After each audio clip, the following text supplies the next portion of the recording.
Shalom, selamat hari Minggu, happy Sunday, anak-anak sayang Tuhan, puji Tuhan. Dan hari ini, puji Tuhan, kalau tepat di hari ini, seluruh gereja Tuhan, orang-orang percaya memperingati yang namanya Hari Pentakosta, pencurahan Roh Kudus. Orang sekarang memperingati. Kalau berbicara Pentakosta, ini kita kasih gambaran dulu di awal bahwa Pentakosta ini sebenarnya sudah mulai ada di Perjanjian Lama. Cuman bahasanya lain. Kalau di dalam Perjanjian Lama, dalam bahasa Ibrani itu, bahasanya itu Shavuot. Shavuot itu adalah, artinya itu minggu-minggu atau 7 minggu setelah bangsa Israel merayakan Pesak Yahudi. Merayakan Pesak Yahudi itu, Paskahnya Yahudi itu merayakan keluarnya bangsa Israel dari perbudakan di Mesir. Nah, jadi Shavuot ini Pentakosta kalau dalam bahasa Yunani. Dalam Perjanjian Baru itu istilahnya Pentakosta.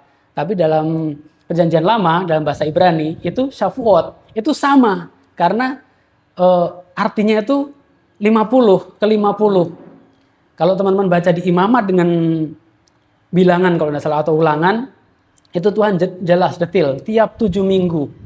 Nah, kalau orang hitung 7 minggu itu 50 hari. Jadi dan ini kalau bangsa Yahudi memperingati turunnya 10 perintah Tuhan, Musa menerima 10 perintah Tuhan dan hukum Taurat di Gunung Sinai.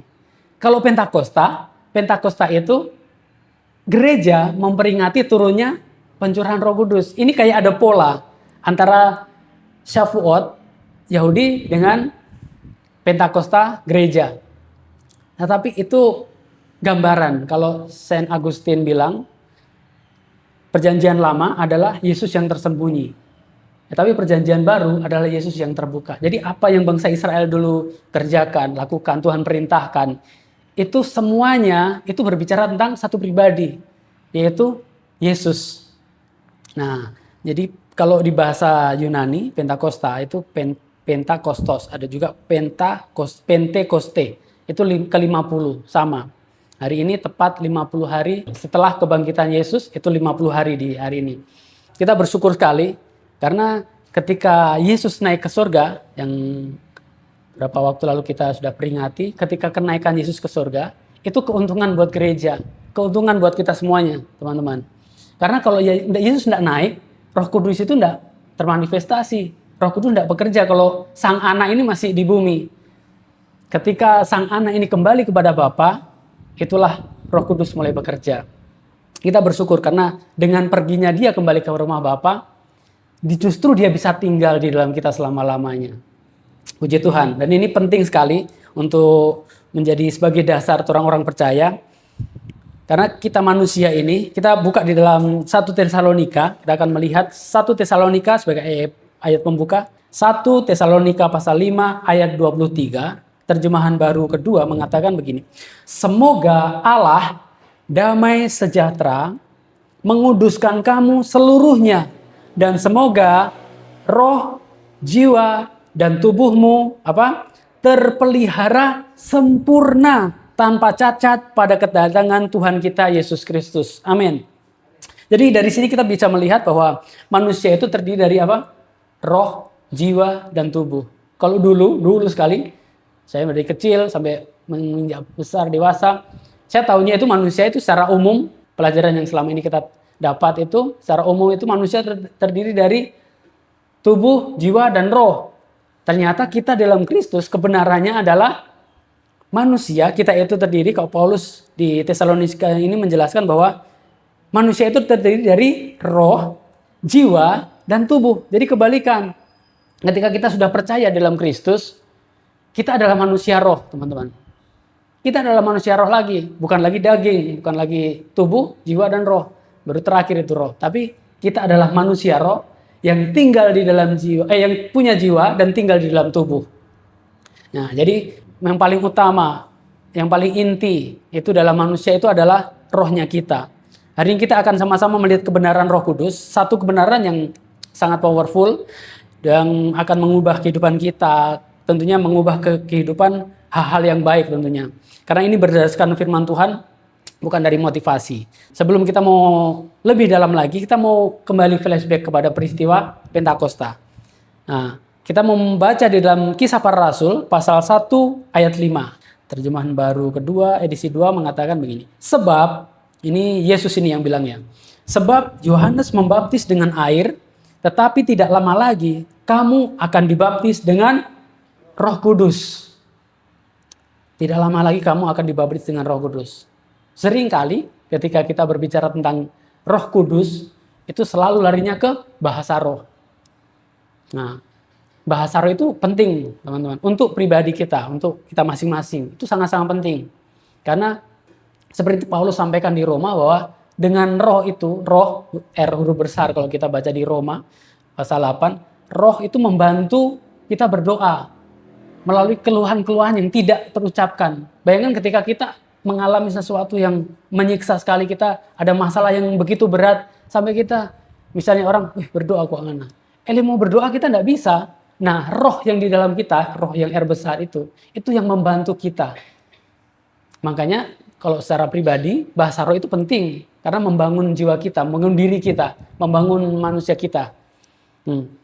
Hari ini kita tidak akan belajar tentang bahasa roh secara detail. Kita akan belajar lebih intinya lagi, fondasinya, dasarnya. Kalau bahasa roh itu lebih ke praktikalnya. Karena semua orang ada yang bisa bahasa roh, ada yang tidak bisa bahasa roh. Tetapi intinya, semua orang ada Roh Kudus. Judul sharing hari ini adalah, apakah Roh Kudus benar-benar ada di dalam diriku, ada di dalamku? Seringkali orang membedakan antara sudah percaya Yesus dengan belum dibaptis Roh Kudus. Jadi seolah itu terpisah. Banyak orang percaya masih bingung. Apakah ketika saya sudah percaya Yesus ini, saya sudah ada Roh Kudus enggak? Begitu. Biarlah kebenaran hari ini bisa memerdekakan kita.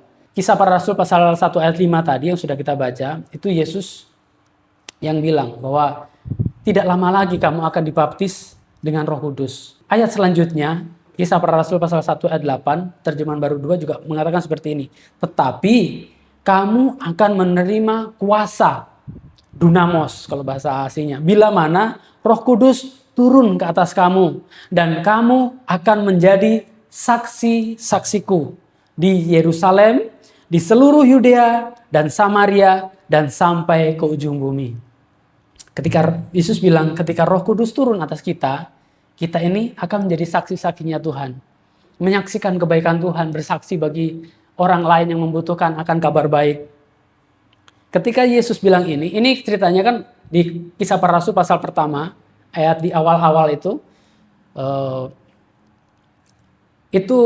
Lukas menggambarkan Yesus waktu itu masih makan bersama-sama dengan murid di suatu ruang atas. Jadi Yesus berpesan waktu itu, kamu nanti akan tidak lama lagi kamu nanti akan dibaptis dengan Roh Kudus, dan Roh itu akan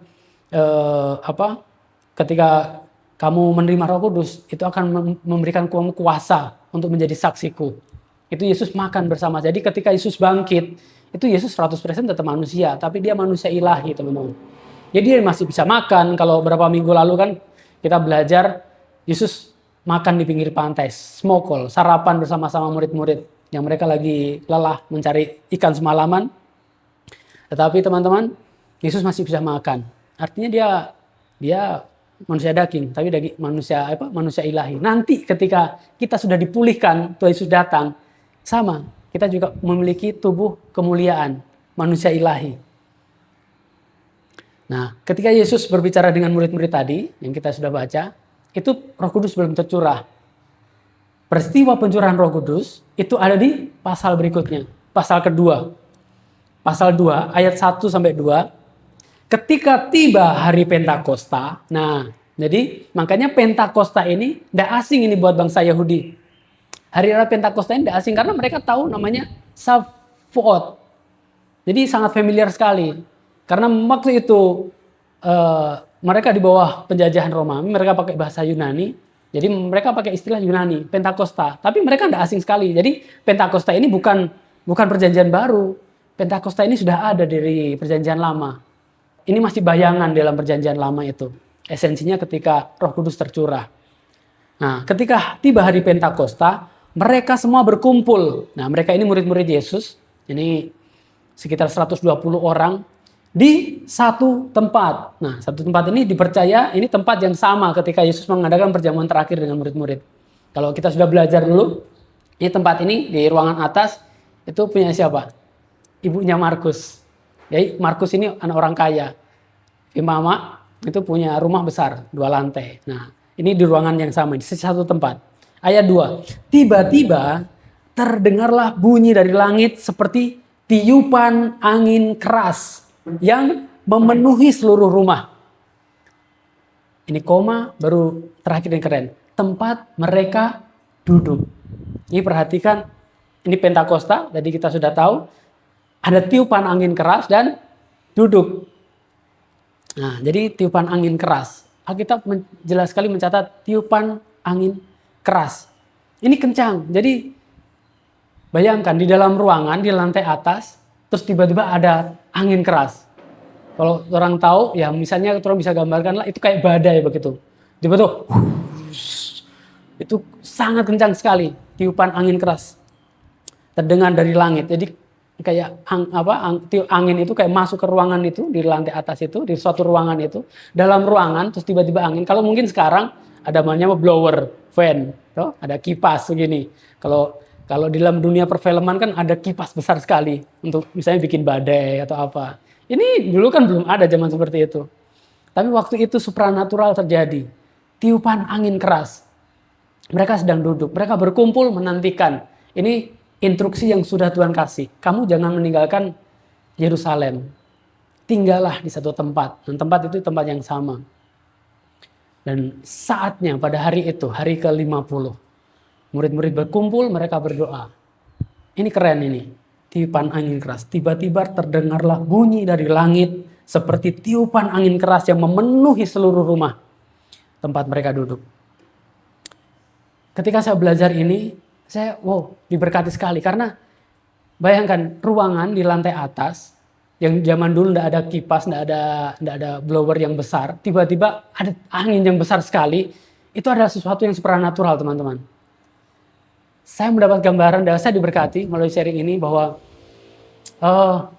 itu gambaran Tuhan itu kayak sudah tidak sabar begitu. Roh Kudus mau berkarya itu sudah kayak tidak sabar.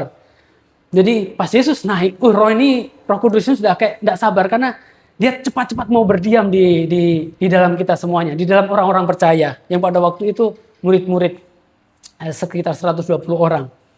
Jadi sangat tidak sabar, saking ngebetnya sampai dia datang sampai memenuhi ruangan itu. Mereka mungkin merasakan sesuatu yang luar biasa.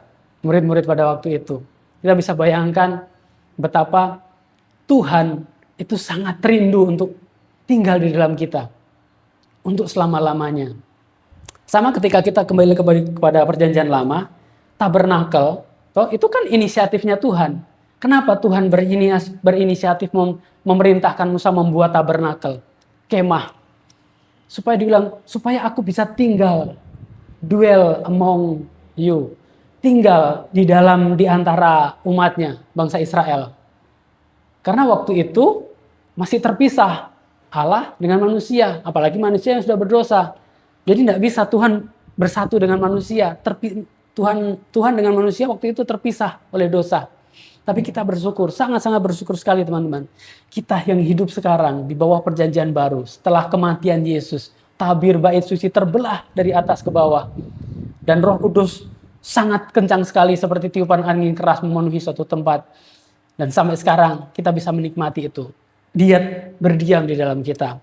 Kita menikmati benefit itu teman-teman. Tabernakel dalam perjanjian lama adalah inisiatif Tuhan supaya Tuhan mau ada berdiam di antara umat. Sekarang yang kita peringati, sekarang kebenarannya, Tuhan lagi tidak tinggal dalam suatu ruangan yang dia suruh mesti begini. Enggak, dia sekarang tinggal di dalam kita. Dia ketika kita misalnya manusia atau orang ada kerinduan untuk ingin selalu bersekutu dekat dengan Tuhan seperti itu misalnya dalam pujian. Itu sebenarnya bukan inisiatif orang sebenarnya, bukan inisiatif kita. Karena itu adalah buah dari kita mengerti bahwa Tuhan lebih dahulu mengasihi kita. Buah daripada kita tahu bahwa Dia lebih dahulu tinggal di dalam kita. Dan selanjutnya ini ada dikatakan duduk. Tempat mereka duduk. Alkitab sangat sekali jelas mencatat. Kalau mungkin kan waktu itu, mungkin ini cuma terjemahan bahasa Indonesia aja. Waktu saya lihat ke terjemahan asli, memang dia pakai kata katemai. Memang duduk. Duduk memang. Jadi pada waktu itu gambarkan bahwa memang murid-murid posisi duduk. Yang kita tahu bahwa posisi duduk itu artinya rest, beristirahat. Begitu juga ketika kita menerima Roh Kudus, itu kita dalam posisi beristirahat. Roh Kudus itu tidak bisa diupayakan. Mau dengan loncat-loncat dengan, oh Tuhan. Tidak bisa kita dengan ngotot begitu, Roh Kudus masuk. Nah, dengan kita beristirahat dalam Kristus, kita bisa menikmati Roh Kudus itu. Roh Kudus itu bisa termanifestasi. Kita bisa menerima, menikmati Roh itu termanifestasi ketika kita rest in Him. Beristirahat di dalam Dia. Bukan sesuatu yang diusahakan atau kita ngotot sekali untuk mendapatkan itu. Jadi kita bisa bayangkan Dia yang begitu kudus, Dia yang begitu mulia, Dia yang sangat besar, sangat agung, Dia penguasa segala, pencipta segala-galanya. Dia yang luar biasa ini, Dia punya Allah. Dia tinggal di dalam kita, teman-teman. Kalau kita melihat diri ini, banyak sekali kurang, banyak sekali salah. Tetapi Dia mau tinggal di dalam kita ketika kita percaya dengan Yesus. Ayo kita bersyukur kita semuanya di sini ada dalam Kristus. Amin. Artinya kita ada Roh Kudus.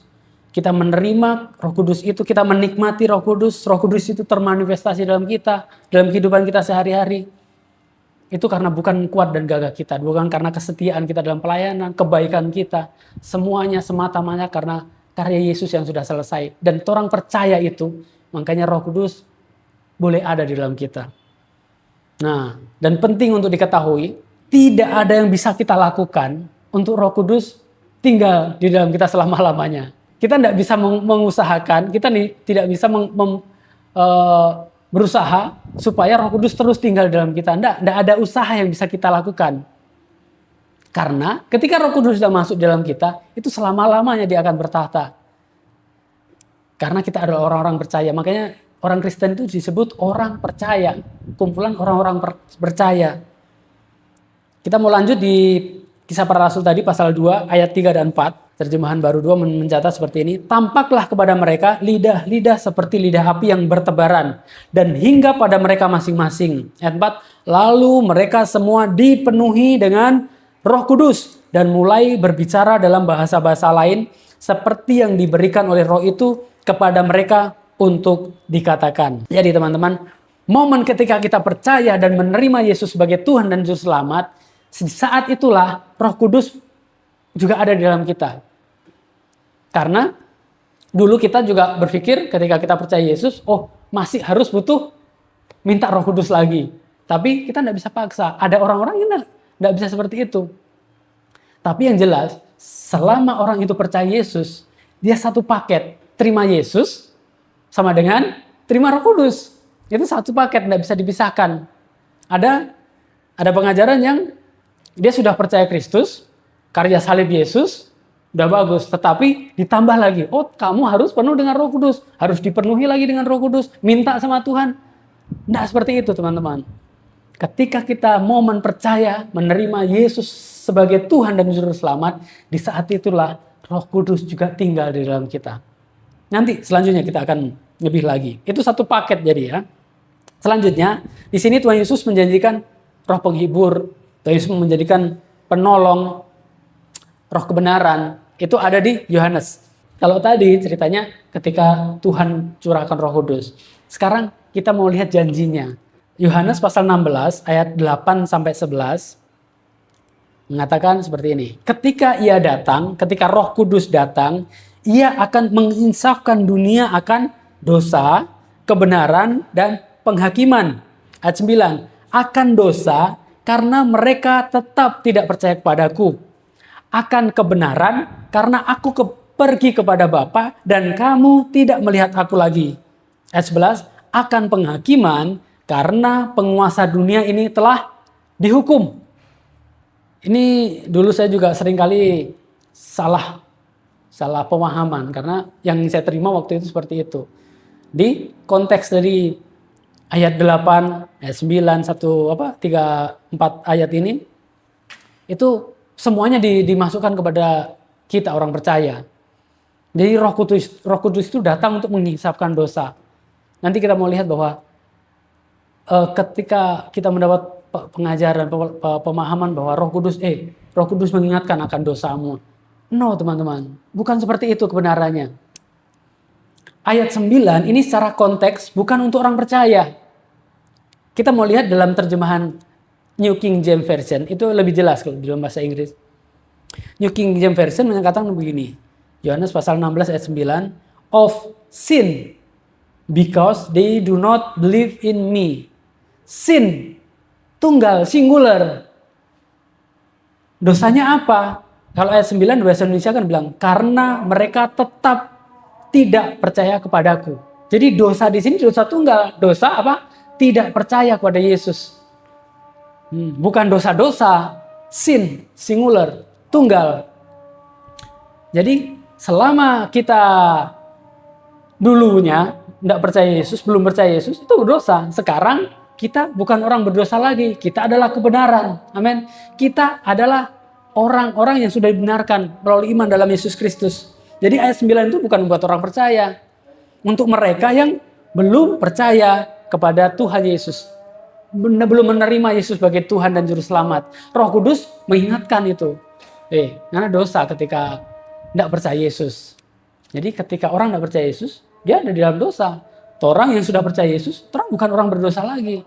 Orang benar. I am the righteousness of God through faith in Jesus Christ. Jadi lihat dirimu orang benar. Lihat dirimu orang anak yang paling disayang Bapa. Nah, untuk murid-murid, untuk orang semua, untuk orang percaya itu di ayat 10. Akan kebenaran. Karena aku pergi kepada Bapa dan kamu tidak melihat aku lagi. Jadi Yesus ini berbicara kepada murid-murid. Akan kebenaran.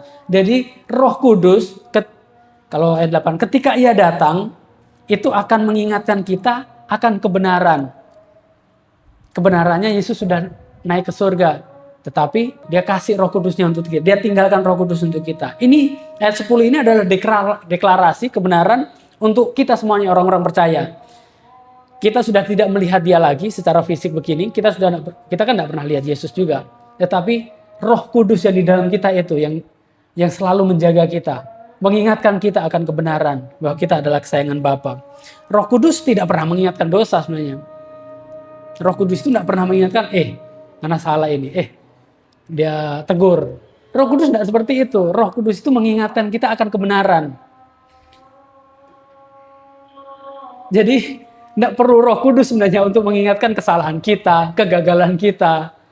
Kita aja hati nurani kita itu akan mengusik, karena salah ini. Kalau kita berbuat yang tidak benar, itu pasti kan tidak tenang di dalam hati ini, dalam hati nurani.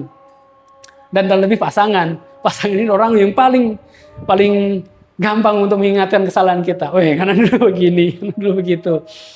Nah, tapi kita bersyukur karena roh yang di dalam kita. Roh Kudus itu tidak mengingatkan kita, tidak menuduh kita. Roh Kudus itu tidak menuduh-nuduh. Nggak harus berdosa ini. Tidak, itu bukan suara Roh Kudus itu. Itu hati nurani kita. Dan ketika kita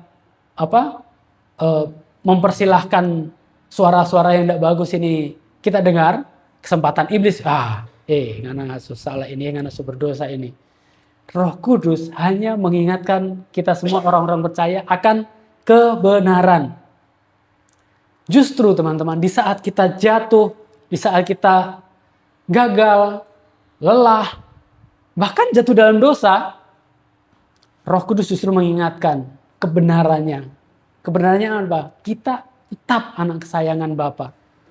Kalau berapa waktu lalu kita sudah belajar, saat penat dan lelah, kita gagal, identitas kita tetap anak kesayangan. Dan Roh Kudus itu yang mengingatkan, Ngana ini anak kesayangan.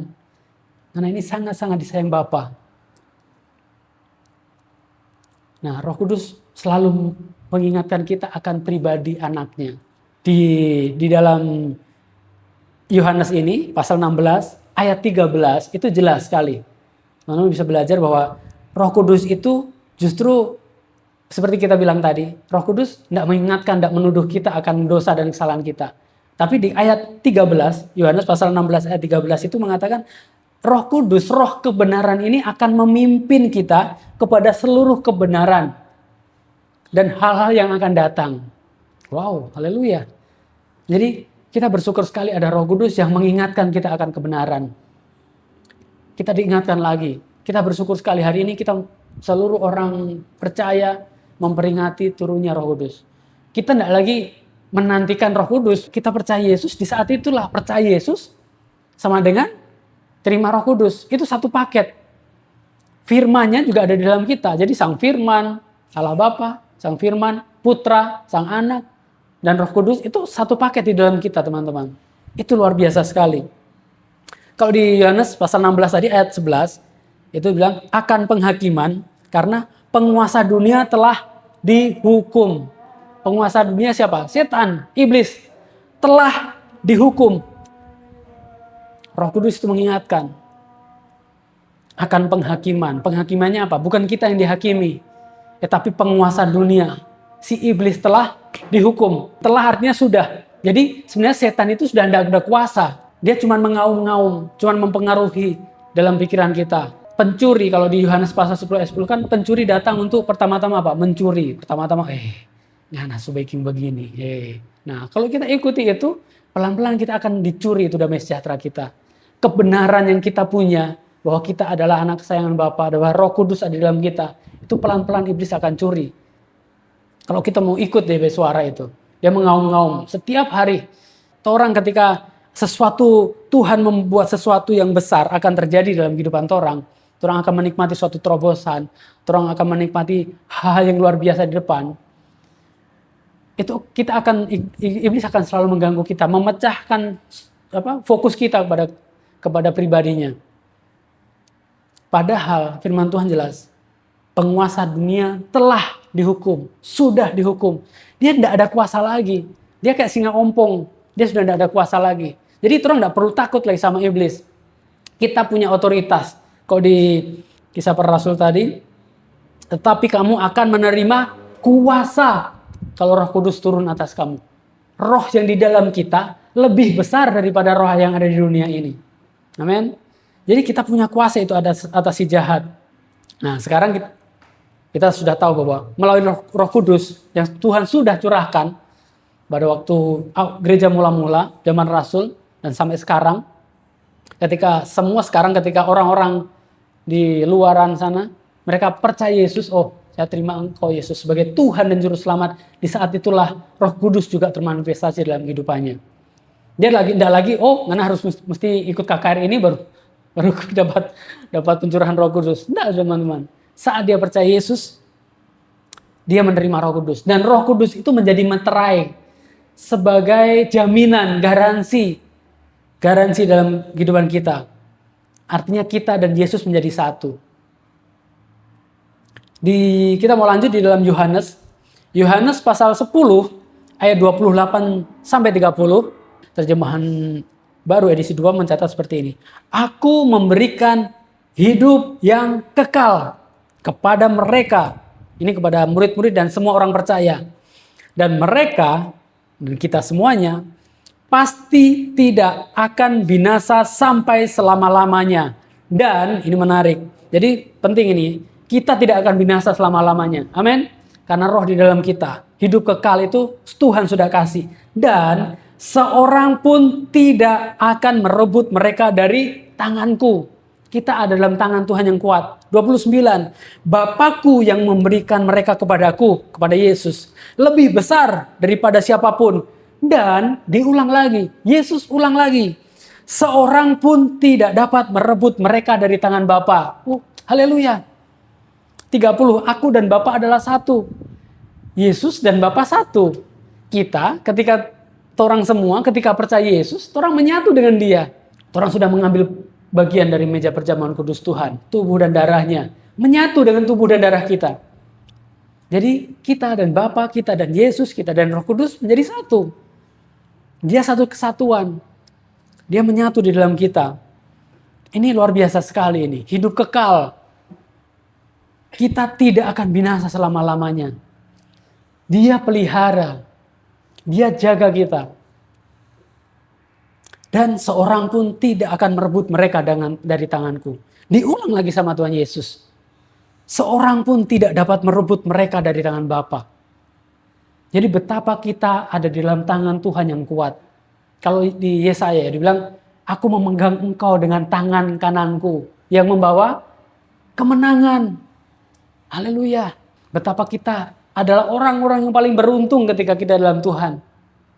Kita adalah orang-orang yang luar biasa sekali. Menikmati bahwa keamanan kita itu sudah Yesus jamin. Kita tidak lagi harus berusaha menjaga keselamatan ini. Karena Tuhan yang jaga kita. Tuhan yang jaga kehidupan kita. Kita akan lanjut kepada Yohanes pasal 14. Ayat 16 dan 17. Yohanes 14 ayat 16 dan 17. Aku akan minta kepada Bapa dan Ia akan memberikan kepadamu seorang penolong yang lain supaya Ia, penolong ini, menyertai kamu selama-lamanya. Yaitu penolong ini apa? Ayat 17 dibilang roh kebenaran. Dunia tidak dapat menerima dia sebab dunia tidak melihat dia dan tidak mengenal dia. Namun kamu mengenal dia. Sebab bagaimana kita bisa mengenal dia? Sebab kita mencatat ia menyertai kamu dan akan tinggal di dalam kamu. Haleluya. Dia tinggal di dalam kita. Roh kebenaran, penolong ini. Penolong ini kita semua tahu bahasa aslinya adalah parakletos. Parakletos ini secara teknik itu diterjemahkan advokat, lawyer, atau jaksa pembela. Artinya seseorang yang dipanggil untuk berdiri di sebelah Anda, kalau dalam pengadilan begitu. Seseorang dipanggil untuk berdiri di sebelah Anda sebagai penolong atau pendamping terdakwa dalam istilah dalam hukum. Nah, Roh Kudus itu penolong. Dia roh kebenaran. Dia selalu menyertai kita. Ini Yesus yang bilang. Jadi ini Yesus kita baca di Yohanes tadi dari awal itu jauh sebelum dia disalibkan. Jadi dia sudah pesan itu kepada murid-murid. Jadi sekarang Roh Kudus, penolong, roh kebenaran itu tinggal di dalam kita selama-lamanya. Jadi kalau tadi apakah Roh Kudus benar-benar tinggal di dalamku? Kita sudah tahu jawabannya. Dia tinggal, diam di dalam kita selama-lamanya. Roh Kudus itu enggak bergantung dengan mood kita. Kalau kita lagi manis-manis, lagi suci, lagi holy, lagi setia dalam pelayanan, Roh Kudus berapi-api di dalam kita. Maka kalau kita jatuh dalam dosa, Roh Kudus hilang, keluar. Keluar, loncat. Tidak seperti itu. Roh Kudus tidak bisa dipengaruhi oleh mood, emosi kita, oleh keadaan yang kita alami, bahkan oleh kesalahan dan kegagalan kita. Yesus sendiri bilang, dia menyertai kamu dan tinggal di dalam kamu. Dia begitu kudus, begitu mulia, begitu benar, begitu suci. Dia tinggal di dalam kita. Dia sudah tinggal di dalam kita. Jadi ketika saat ini kita mengalami hal yang tidak bagus, masalah, atau apapun itu, ingatkan diri kita bahwa ada Roh Kudus. Dan biarlah Roh Kudus itu yang menuntun langkah hidup kita. Mengingatkan akan kebenaran-kebenaran dalam Kristus. Kita orang yang diberkati. Kita adalah orang yang penuh dengan damai sejahtera, penuh dengan shalom. Karena dia ada di dalam kita. Jadi kalau dia ini suci, kudus, benar, dia tinggal di dalam kita, artinya kita semuanya, teman-teman, itu sesuci, sebenar, sekudus, seperti Yesus. Wow. Jadi kita adalah kebenaran, orang yang benar, orang yang kudus, orang yang suci. Karena roh itu tinggal di dalam kita. Jadi bersyukur sekali teman-teman, karena dengan adanya pencurahan Roh Kudus yang sekarang kita akan peringati terus nanti tahun depan. Kita hanya memperingati, kita diingatkan lagi. Kita tidak lagi tiap tahun kita minta Roh Kudus, minta Roh Kudus memenuhi kita. Tidak teman-teman, karena Roh Kudus sekali masuk di dalam kita, dia tinggal selama-lamanya. Dia hidup, tinggal, menetap di dalam kita. Hidup di dalam kita. Dan itu yang menjaga kita, menuntun kita. Bahasanya damai sejahtera itu yang mengawal langkah hidup kita. Nah, bagaimana kita bisa peka akan suara Dia? Yang sering kita bilang, continue in my word. Terus belajar akan kebenaran firman-Nya, tinggal di dalam firman-Nya. Dan firman itu, Roh Kudus itu akan kasih pewahyuan, pengertian. Oh, seperti ini kebenarannya. Ketika hidup kita dalam firman Tuhan, langkah kita, apa yang harus kita putuskan, bagaimana kita harus melangkah, itu damai sejahtera yang nuntun. Roh Kudus itu, roh penolong, Parakletos itu, roh kebenaran yang selalu mengingatkan kita akan kebenaran, bahwa kita adalah anak-anak kesayangan Bapa. Roh itu yang menjaga kita. Puji Tuhan, kita hari ini belajar bahwa roh itu tidak akan pernah keluar dari kita semuanya. Amin. Ketika kita jatuh gagal, dia tidak lagi keluar. Nanti, kita ada masalah. Ngana kok roh itu so keluar, ngana jatuh, ngana gagal, ngana berdosa. Minta lagi roh itu. Dia tidak keluar masuk. Kita ini bait Allah. Tidak tahukah kamu bahwa kamu adalah bait Allah, dan roh Allah tinggal di dalam kamu, berdiam di dalam kamu. Kebenarannya seperti itu. Dia tinggal. Apapun yang kita alami, seburuk apapun keadaan kita, Dia tetap ada di dalam teman-teman semuanya. Dia tinggal, berdiam. Kita ini adalah bait Allah. Jadi selalu ingatkan kepada diri kita, kepada jiwa kita. Karena kalau yang membuat, kayaknya kita tidak merasakan Roh Kudus, kayaknya kita tidak merasakan kehadiran Tuhan, itu ada di jiwa. Perasaan kita saja. Kebenarannya adalah Dia tinggal, diam, tinggal selama-lamanya di dalam kita. Puji Tuhan, haleluya. Kita mau closing di sini. Ini luar biasa sekali. Last verse is promise. Ayat terakhir di hari ini, tapi itu janjinya yang luar biasa. Yohanes 14 ayat 18. Aku tidak akan meninggalkan kamu sebagai yatim piatu. Aku akan datang kepadamu. Amin. Haleluya. Puji Tuhan. Puji Tuhan. Bersyukur sekali teman-teman. Tuhan Yesus sudah naik ke surga. Sekarang duduk di sebelah kanan Allah Bapa. Tapi Dia tidak meninggalkan kita sendirian. Kita tidak hidup lontang-lantung sendirian. Kita tidak hidup di dunia ini tanpa arah. Kita tidak hidup di dunia ini bukannya tidak jelas, bagaimana masa depan. Kita hidup di dunia ini di dalam kebenaran Kristus. Amin. Kita hidup di dalam dunia ini dalam tuntunan Roh Kudus, Roh penolong, Roh penghibur, Roh kebenaran tadi yang menuntun kita, memimpin kita kepada kebenaran, kebenaran di dalam Kristus. Bersyukur sekali bahwa Roh Kudus itu tidak keluar masuk dalam kita. Dia tinggal selama-lamanya. Yesus bilang, tidak ada seorang pun yang bisa merebut kita semuanya, anak-anak kesayangan Bapa, dari tangannya. Di hal yang luar biasa sekali kalau kita menerima kebenaran hari ini. Rohnya sendiri tinggal di dalam kita. Dia yang kudus, yang mulia. Kita yang secara manusia kalau kita melihat diri kita, banyak kurang, banyak salah. Tetapi ingat, kembalikan jiwa kita, ingatan kita bahwa kita adalah kebenarannya. Roh Kudus, roh yang besar, roh yang suci, roh yang kudus itu, roh yang benar itu tinggal di dalam kita. Puji Tuhan, Tuhan Yesus memberkati.